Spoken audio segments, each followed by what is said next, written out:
Hi, this is Stephanie Knight. I'm here at the beautiful Casa today, and I'm here to prepare some beautiful holiday typed libations. So what we're going to be preparing today, it's in your kit. We're going to be making a cranberry mint, and these are little twists on traditional drinks. We're going to be making a cranberry mint hot toddy, and we will be making from scratch some infused cranberry vodka using cranberries, orange, and vodka. And we're also going to be making a twist on an old-fashioned, which is one of my favorites. My new favorite is the new-fashioned, and we're going to be preparing that using a really nice dark rum, aged dark rum, some dark honey, fresh lime, and homemade bitters. And so I'm going to go over how to make the bitters today as well. So let's get started. So we're going to start with the hot cocktail first, the toddy. And what I've done is I've prepared the hot tea already. So I don't want this to get too cold, so I'm going to just do the mash. I've prepared some of this. I'm going to go over the cranberry infused vodka first. So this does take a few steps, and this is not something that I would keep over several months. It's something that you'd want to make enough that you're going to use for that specific serving, because it won't last, because there is going to be some of the solids left in the alcohol, and that can spoil. But it's perfect if you're preparing a big batch for a party, or you're going to make some cocktails for the evening. So what you're going to be using is a pound of fresh cranberries, and you're going to add to that, I've already prepared it, you're going to add to fresh cranberries a cup of sugar, 1 pound of cranberries, and 2 teaspoons of vanilla, or you can use a half a vanilla bean. And you're going to saute that on the stove, bring it to a simmer till the sugar melts and it becomes a syrup. You're going to do that probably for about 5 to 7 minutes. What you want is you want the cranberries to pop and kind of lose their hardness, and they're going to turn kind of into a syrup. You don't want them 100% solid. So it's okay if they're a little bit of solid. It's kind of like making cranberry sauce, but it's kind of like a mash. So we're going to prepare that, and I'm going to go right ahead and put this in my jar. Actually, we're going to do this step first. So we're going to take an orange, and we're going to take our little Y peeler. These are my favorite peelers to use, the Y peeler, because they just really get a nice wide strip of peel. And they actually don't get a lot of the pith. So for this, we're going to peel 2 oranges. And we're just going to be using the peel. You can reserve the orange juice. Actually, you can juice the orange juice, and if you want it to be a non-alcoholic toddy, you can certainly use the orange juice for a non-alcoholic version, which is also very tasty. When I prepare cocktails, I do definitely like to use herbs and fruits and things that, kind of will have some nutritional and medicinal properties. And this one definitely has sugar, so it's kind of out the window with that. But you are getting a nice boost of vitamin C with the cranberries and the oranges. So what I'm going to do is I'm going to see how nice and sure these are. They don't have a lot of the pith on there. I like to use it like this. If I do have some of that pith, I'm going to remove it by just scraping it. You don't have to spend a lot of time doing that, but it does add a bitter component to the vodka. So it should take as much of that off as you can. And then what you're going to want to do is chop this up really fine. The smaller the pieces, because we're doing a 48-hour infusion, the smaller the pieces and the more broken down the solids are, the quicker the infusion is going to go into the vodka. If you were doing a long infusion, you wouldn't need to do this step. So we're going to go ahead and put all of our orange peel into our jar. This is a 750 milliliter jar, mason jar. I like using the wide mouth jars because for this reason, when I'm putting in all of my solid ingredients, it's much easier to fit in there instead of fitting into a jar like this. So then we're going to put our cranberries in there.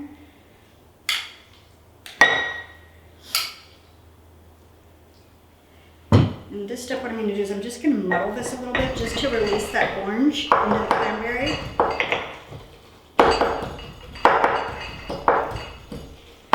And that's it. It doesn't really a lot. I'm going to wipe this off because I'm going to have to use my muddler for another cocktail. So go ahead and we're going to put all of this cranberry in here.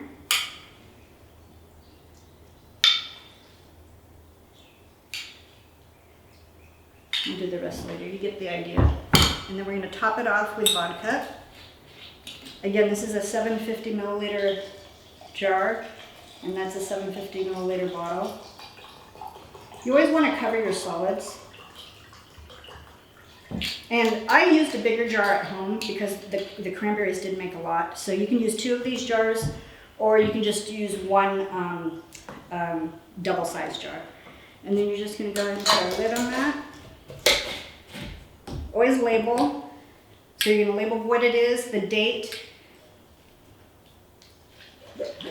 and give it a good shake. And in 48 hours, you're going to get this beautiful vodka. This is just a little, this is a 1.5 ounces, 1.75 ounces. So that's going to go in our cocktail. So yeah, just let this sit in a cool, dark place for about 48 hours. You can do it longer if you like to, but it doesn't need to be longer. And then you're going to go ahead and strain it.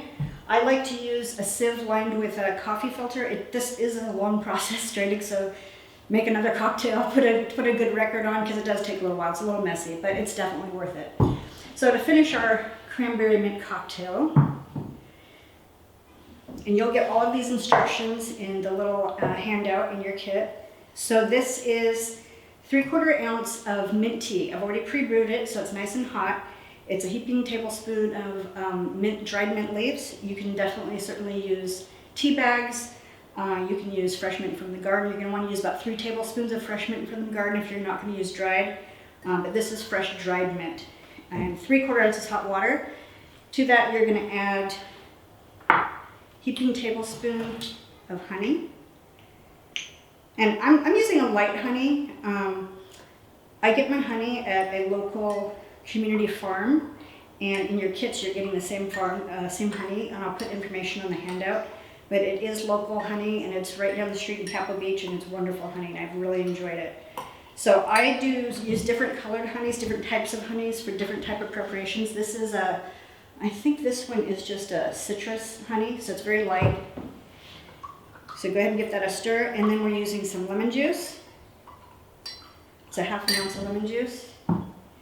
And then 1.75 ounces of our cranberry infused vodka. And then go ahead and garnish with some fresh cranberries and a nice little lemon wedge. And this is the perfect cocktail to enjoy by a cozy fire, a good book, nice little movie. Cheers. I hope you enjoy this.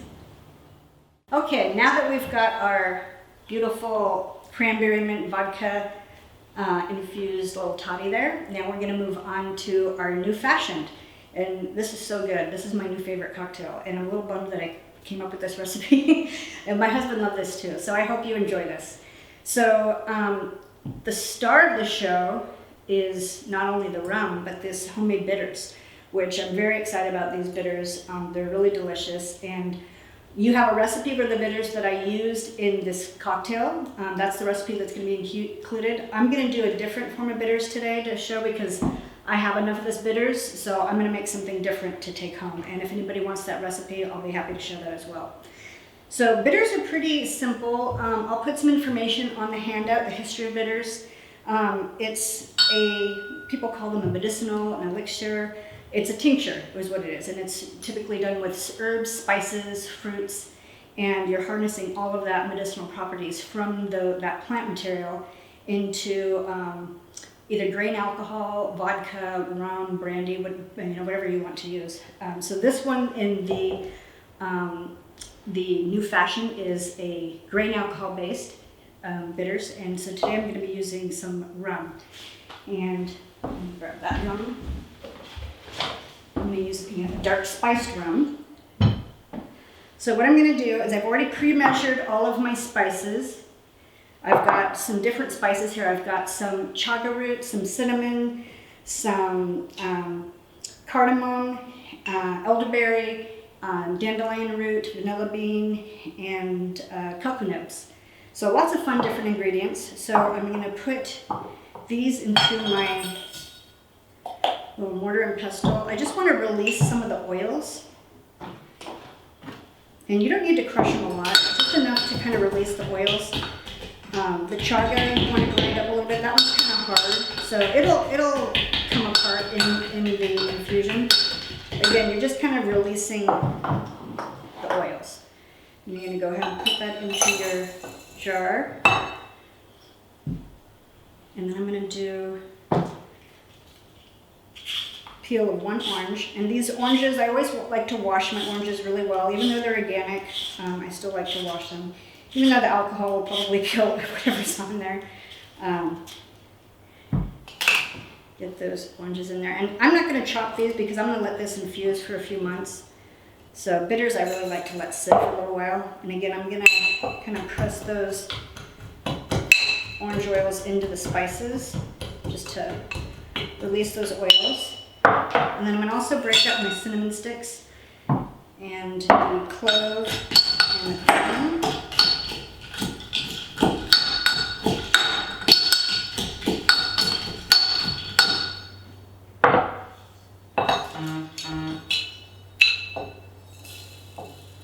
Okay, and then we're going to put 2 cups of our rum. And you can, like I said, you can use rum, you can use brandy, you can use cognac. A lot of people do like to use cognac. I thought this would be interesting to make this cocktail the new fashion with rum bitters. So that's why I'm going to do this, to see if I like this any better. The rum is going to have a little bit more sugar, so this will probably be reserved just for cocktails. The grain bitters, I like to use that. I actually like to have that as a digestive. So I'll have that after dinner. If I don't feel like something warm or hot tea, I'll just do some lime juice and a little rocks glass with a little bit of bitters. And it's a really nice digestive drink to have after a meal. So I'm just going to give this a shake. So this is going to be, I've already labeled it. I'm calling this my dark spice bitters, and I have the date today, and I will let this sit at least a month.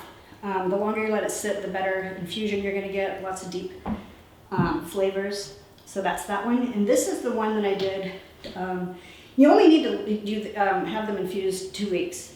You can use them after 2 weeks. This has been infusing for, I think, 3 weeks. And this one, I will include the recipe. This has fresh ginger root, cinnamon, clove, a lot of the different spices, the same spices that were in this one. So that's what it looks like after 2 weeks or 3 weeks. And then I just strained it, and then you just keep it in a cute little bottle, and then you have your bitters. And you can get very creative. People make orange bitters, cherry bitters. I'm doing kind of like a dark cocoa and the bitters with chaga and different things. So just research and have fun. Whatever your favorite flavor profile is, make it a bitters. And they're so good in so many different drinks. So today we are going to have our new fashioned. And what I'm going to do is I'm going to start with 3 slices of fresh lime. You really want to roll your citrus just to release all that juice. I'm going to cut the end off. I'm doing like 8-inch slices.